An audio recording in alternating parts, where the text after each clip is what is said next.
হুমায়ুন, বাবর তার বাবার নাম নয়। তিনি বাবরি মসজিদ বানাবেন কিনা এটা আপনার আমার জেনে কি লাভ?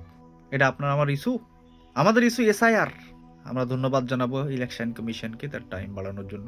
কোথায় কোন চাচা কোন মোল্লাকে জাহান্নামের কুত্তা বলল কিনা তার প্রত্যুত্তরে তিনি দেখে নেবো, করে নেবো, কবর দিয়ে দেবো, ভোটে দাঁড়াক, এসব সুন্দর বাক্যালাপ করলেন। এগুলো আমাদের issue. Do you think these are our issues? আমাদের ইস্যু হলো ওয়াকাফ। ওয়াকাফে আপলোড করার লাস্ট ডেট কালকে। এগুলো আমাদেরকে ফোকাস করতে। এই যে হুমায়ুন সাহেবের বাবরি মসজিদ, এই যে আমাদের চাচাদের ওয়াকথু করা, কাউকে জাহান্নামের কুত্তা বলা, তার প্রত্যুত্তরে তাকে ভোটে দাঁড় করাতে বলা, তাকে দালাল বলা, এগুলো হচ্ছে ক্লিয়ার কাট লাহওয়াল হাদিস। এমন কথা যা আপনাদেরকে মুখরোচক লাগছে, অনলাইন মিডিয়াগুলো ছড়াচ্ছে চারপাশে, অনেকে এগুলো নিয়ে দালান ঘর বাঁধছেনও। কিন্তু মনে রাখবেন, আমাদের সকলকে কবরে যেতে হবে। এগুলো কোনো দিনই আমাদের মুদ্রা নয়। কাকে কোন পলিটিক্যাল পার্টি নিজের মেম্বারকে সাসপেন্ড করলো, তিনি সাসপেন্ডেড হয়ে আবার নতুন পলিটিক্যাল পার্টি তৈরি করবেন, নাকি আবার 14 বারের মতো অন্য কোনো দলে যোগদান করবেন, this are really are not our issue. Yes, এগুলো আমাদের ইস্যু আমাদেরকে পিছিয়ে নিয়ে যাওয়ার জন্য ইস্যু, এগিয়ে নিয়ে যাওয়ার জন্য এগুলো আমাদের ইস্যু নয়। আমাদের সমস্যা সমাধান করার জন্য এগুলো আমাদের কোনোদিনই ইস্যু নয়। আমাদের ইস্যু আমাদের এডুকেশন, আমাদের ইস্যু আমাদের এম্পাওয়ারমেন্ট, আমাদের রুজি রোজগার। আমাদের মুদ্রা হলো আমাদের মাইগ্রেন্ট লেবার্স, যারা দেশ বিদেশে ছড়িয়ে আছে, ঘর ছেড়ে স্বজন ছেড়ে মুম্বাই, দিল্লি, ব্যাঙ্গালোর, ভারতবর্ষের প্রান্তে প্রান্তে ছড়িয়ে আছে, বিশ্বের প্রান্তে প্রান্তে ছড়িয়ে আছে শুধুমাত্র রুটি রোজগারের জন্য। সেটা আমাদের ইস্যু।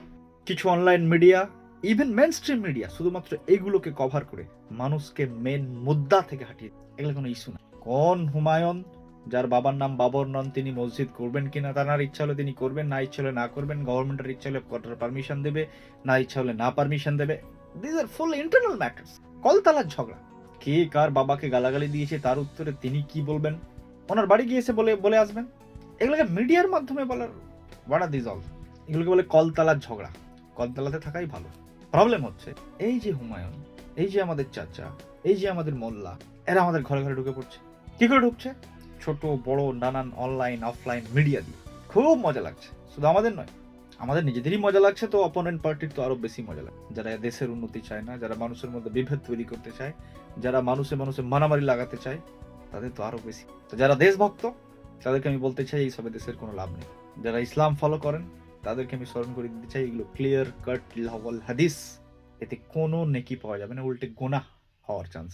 যারা রাজনীতি করেন, তাদেরকে আমি বলে দিতে চাই, এগুলো রাজনীতির কোনো ইস্যু নয়। জনতা এগুলোকে শুধু এন্টারটেনমেন্ট হিসাবে নেয়, এগুলো কোনোদিনই ভোট বাক্সে প্রতিফলন ফেলে। তাই দয়া করে এইসব ইস্যু বাদ দিয়ে মূল ইস্যুতে আসুন, যেগুলো আপনার দরকার, আপনার প্রবলেম কি, এবং আপনার প্রবলেম আপনাকেই সলিউশন করতে হবে, কারো আশায় ভরসায় বসে থাকে। তাই আবার বলি, মুদ্রা ক্লিয়ার করুন। কোন হুমায়ুন, যিনি বাবরের বেটা নন, তিনি মসজিদ করবেন কি? কে কার বাবাকে গালাগালি দিয়েছে তার প্রত্যুত্তরে তিনি গালাগালি দেবেন না তো কি করবেন? গালাগালি দিয়েছেন, যাকে গালাগালি দেওয়া হয়েছে তিনি তার প্রত্যুত্তরে আরো 2-4টে দিয়েছেন। এগুলো ভেরি নর্মাল। গ্রামে, আমাদের আশপাশে, শহরে, চতুর্দিকে এগুলো হতেই থাকে। এগুলো আমাদের মুদ্রা নয়। This are not our issues. Our issue is education, our issue is empowerment, our issue is awareness. এগুলো না দেশের জন্য লাভজনক, না ধর্মের জন্য লাভজনক, না রাজনীতির জন্য লাভজনক। এগুলো কোনোদিন ইস্যু হতে পারে না। এগুলো থেকে সাবধান থাকুন। এগুলোকে না আপনারা রিয়াক্ট করবেন। এই ধরনের লাহওয়াল হাদিস, এমন কথা যা মানুষের মনোরঞ্জন করে অথচ ক্ষতি করে, মানুষকে মেন মুদ্রা থেকে দূরে সরিয়ে নিয়ে যায়, তার সুস্পষ্ট উদাহরণ। এরকম জিনিস অ্যাভয়েড করুন। এগুলোতে কমেন্ট করা, লাইক করা, এগুলোকে শেয়ার করা একেবারেই বয়কট করুন। আপনারা যদি বয়কট করেন তো এগুলোকে আর কেউ ছাপবে না। খালি সামনে যা এলো আর সেটাকেই ফরওয়ার্ড করে দিলাম, সেটাকেই আমরা দেখতে লাগলাম, রিয়াক্ট করতে লাগলাম, সেটা নিয়েই ভাবতে লাগলাম। আরে আপনার ভাবনা চিন্তা কি এত সোজা যে আপনার মাথার মধ্যে যে কেউ কি করে ঢুকে যাচ্ছে? আপনি অনেক দামি, আপনার মাথার মধ্যে যে কাউকে ঢুকতে দিয়েন না, আপনার চিন্তা ভাবনার মধ্যে যে কাউকে ঢুকতে দিয়েন না। কারো কলতলার ঝগড়াকে আপনি মাথায় কেন নিচ্ছেন? আপনি নিজেকে দামি ভাবতে শিখুন। আপনি সত্যিই দামি, আপনি আশরাফুল মখলুকাত, আপনি সৃষ্টির সেরা জীব।